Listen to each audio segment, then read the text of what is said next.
On this episode of the podcast, I have with me Peter Fishman. He is the CEO and co-founder of Mozart Data. We're going to talk about a few topics with him, mainly around data engineering. We're going to talk about how you got to start your data engineering program. What's the tipping point to need to hire a data engineer?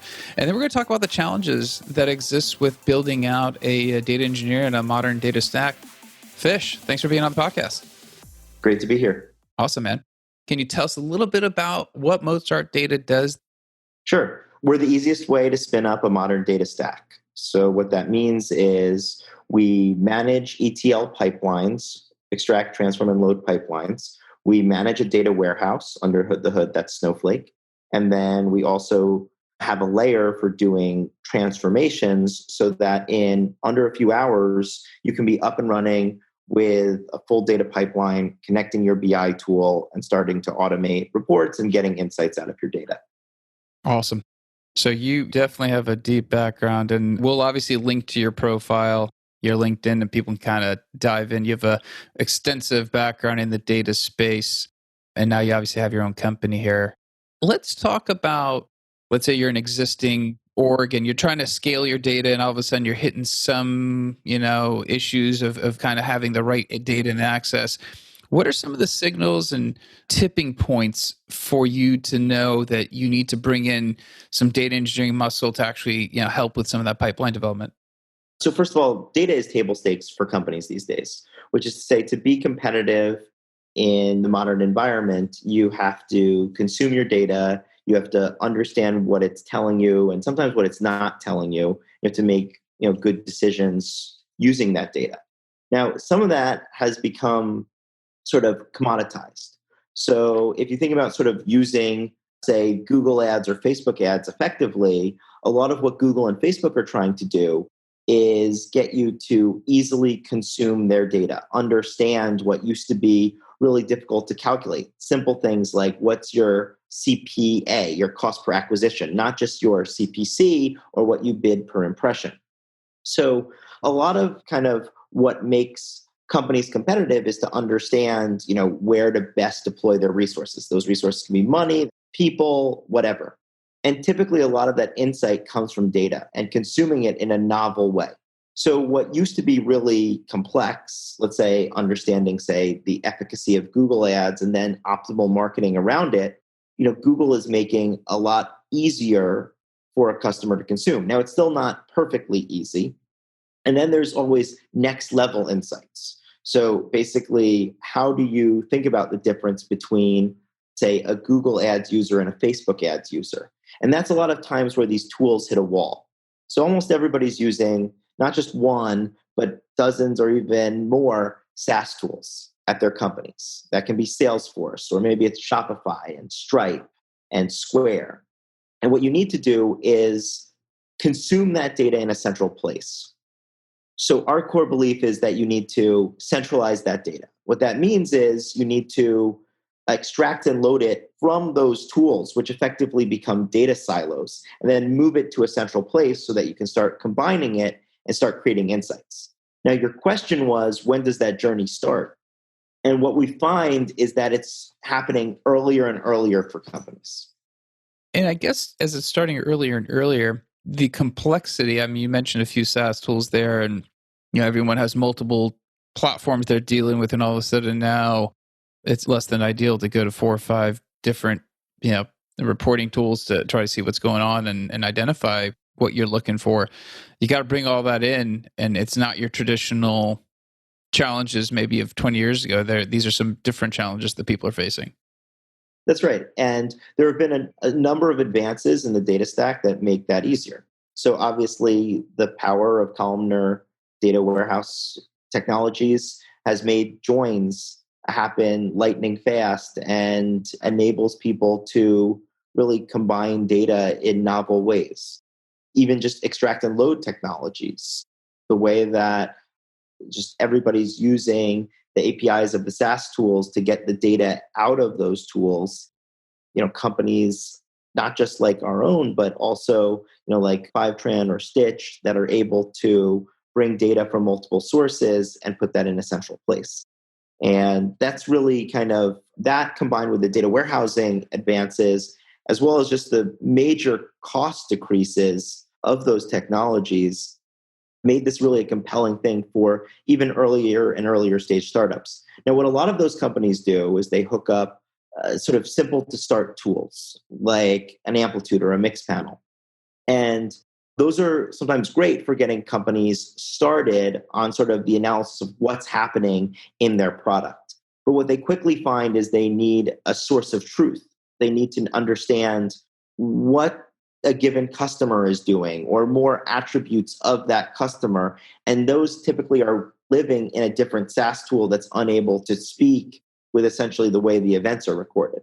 So typically what companies want to do is actually just put that data in a central place and start writing transformations of their own that they can use downstream in their BI tool. And some of those, I guess, the newer cloud technologies, and obviously as you kind of go down and you get more, more advanced in the tools you're selecting, what's happening to the team you need to deliver, right? So it sounds like you're going to get a lot more sophisticated tools. You need more sophisticated skills to operate those tools. Yeah, so this is actually where some interesting tension comes up, which is typically people want to hire the person that can go end to end on data for them. And what that might mean is you have to hire a person with major data engineering chops, but also sort of data analysis savvy that kind of can really understand the business problem or the sort of unique elements of the business, the exclusions of, what of the business. And this becomes a really challenging role to hire for. And people really get stuck at figuring out just even where to get started. Do I need a data analyst? Do I need a data engineer? Do I need a data scientist? And then not only that, they want a good one. And the market for the good ones has gotten increasingly difficult just because these like sort of real special snowflakes are really so few and far between. And my solution to that tends to be to separate the skills needed for each aspect of getting an insight out of data. So some of the skills are really pulling data from the different places to a central place. Another skill is understanding the data that you have, understanding what it means, being able to interpret it. Another skill is be able to tease insights out of it. And what we typically say is focus on at Mozart, we try to solve an obsolete for the need to extract and load from very standard sources. So if you're extracting data from databases, from Google Sheets, from a lot of the very mainstream SaaS tools, we try to handle that for our customers. That said, a lot of what data engineering is sort of understanding the data and how decisions are made off of that data, and then essentially bringing that into what you're actually pulling into your data warehouse, as well as of course, ability to use sort of a SaaS tools API. And what we typically see is that most companies are using a lot of SaaS tools, and many of them are sort of down the center. They're using Salesforce as their CRM. Well, that's a very simple, solved problem. How do you get data from Salesforce to a data warehouse? But then you sort of find that in every industry, there's some niche tool that's very core to what they do. And to do that, you can sort of build workarounds. You can write your own sort of EL pipelines, or you can hire a data engineer. Or now we feel like a solution is you can use a service like Mozart. Absolutely.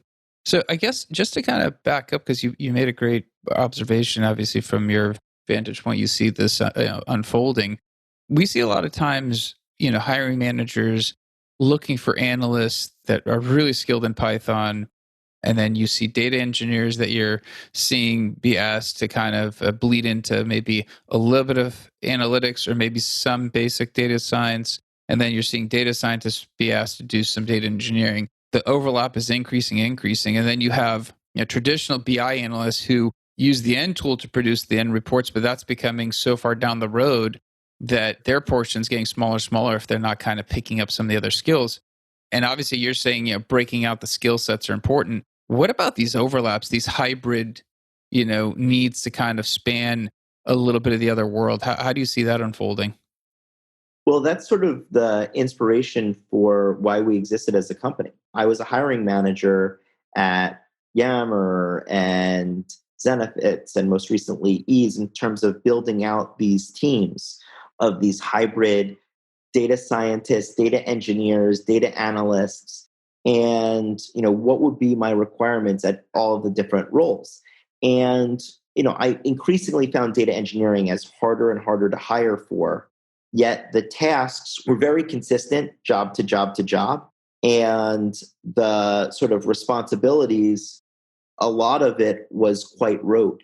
And what we really sort of stumbled upon was this was a tremendous opportunity for us to try to obsolete some of the more mundane parts of the data engineer's job so that a company can focus on really the core data skills, whether that be modeling, whether that be deriving insights, building visualizations, automating reporting, any of those things. So what companies typically do is they get sort of paralyzed by the need to hire every single element of the Venn diagram all at once. They have sort of budget for one headcount and they can't figure out how to use it to get all of the things that we just discussed. I think the right thing to do is, buy one of those pieces. So there are many sort of platforms that automate things like cohort analysis, or they maybe automate LTV calculations, or whatever it is. You could imagine sort of automating some of the data analysis side given a clean set of inputs. Or the flip, which is sort of the inspiration of Mozart, is if you're using a bunch of standard SaaS tools as the core part of your business, actually that extract and load is a commoditized problem that we feel like we've solved.